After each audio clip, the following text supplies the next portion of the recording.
Two teenagers who threw a firework into the letterbox of an 88-year-old woman's home and caused their death have been jailed.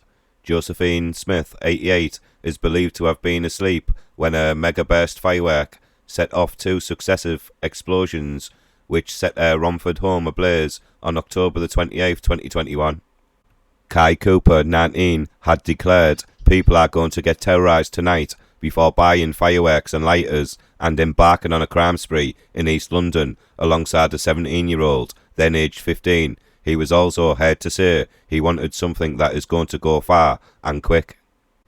He had told his girlfriend, who gave evidence in the trial against him, "I'm trying to get fireworks to let them off at people," before he and another youth began throwing fireworks towards people and cars.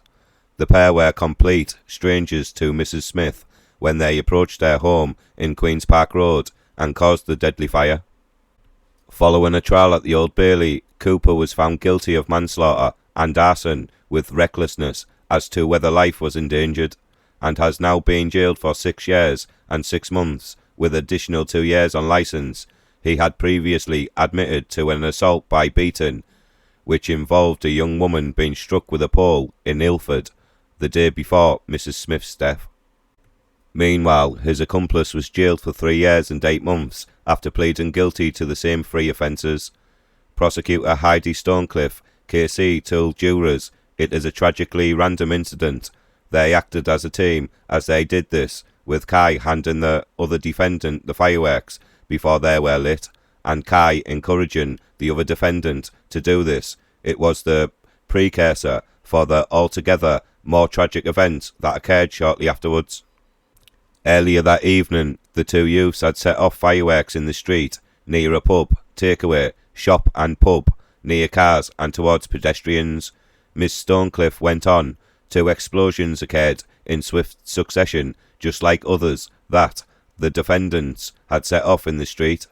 They caused a fire to start, which burned through Mrs. Smith's house. By the time the fire service had arrived, the property had filled with smoke, and Mrs. Smith was found already sadly deceased in the upstairs bedroom of the house. Efforts made to revive her were unsuccessful, and she was pronounced dead at 11:09 p.m.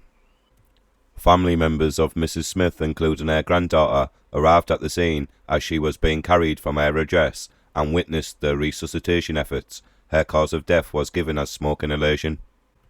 Cooper and the youth, who cannot be identified for legal reasons, had left the scene long before. On October the 30th, they returned to her address, where fire crews and forensics remained before travelling onwards to a local park. They were arrested a few days after the incident, with jurors told there was no dispute that Cooper had purchased the fireworks and lighters, had been present at the scene, and that one had been placed through Mrs. Smith's letterbox. The court heard that on October the 27th, the duo had been involved in an attack on a young woman that was caught on video. In one 11-second video, the younger teenager can be seen arguing with a young woman while holding a long pole before lashing out and striking her as she was putting her hands up to shield her face. Cooper, who is filming the video, can be heard shouting, "Smoker, smoker." In the second video, the woman was on the ground while the teenager was using his feet to attack her, while Cooper shouts, "Just one tap in her face, bro. Go on, do it, do it. One tap in her face. Quick, boot her in her face." Both Cooper and the 17-year-old youth suffer from unstable backgrounds, with the court hearing evidence they also have ADHD and autism. Sentencing them both to prison, Judge Mark Dennis, KC, said, "The victim was a vulnerable person who was in no position to protect herself from the blaze that had been started in her home." He said the two had mischief in mind when they set out to buy fireworks that evening, and added, "Your wanton and reckless conduct led to the death of a vulnerable, much-loved person." Josephine's son, Alan Smith, said losing Mum in such a horrible way has haunted our entire family. Mum was so loved by all of us and had many more happy years ahead of her.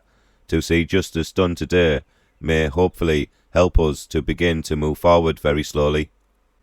The issue surrounding the sale of fireworks to the public is a fight that we intend to continue. In addition, the irresponsible way those fireworks were sold on that night haunts all of us that have seen the footage. The huge support we have had from the Haroldwood community has been amazing. The firefighters that attended that night are absolute heroes. They, without a doubt, risked their lives to try and save Mum. They all deserve so much more. Finally, the police have had a lot of bad press at the moment. However, the professionalism, commitment, compassion and warmth from every officer involved has been commendable. A first-class team without whom this nightmare would have been so much harder. We really can't thank them enough, he added. Please like and comment and subscribe. Thanks.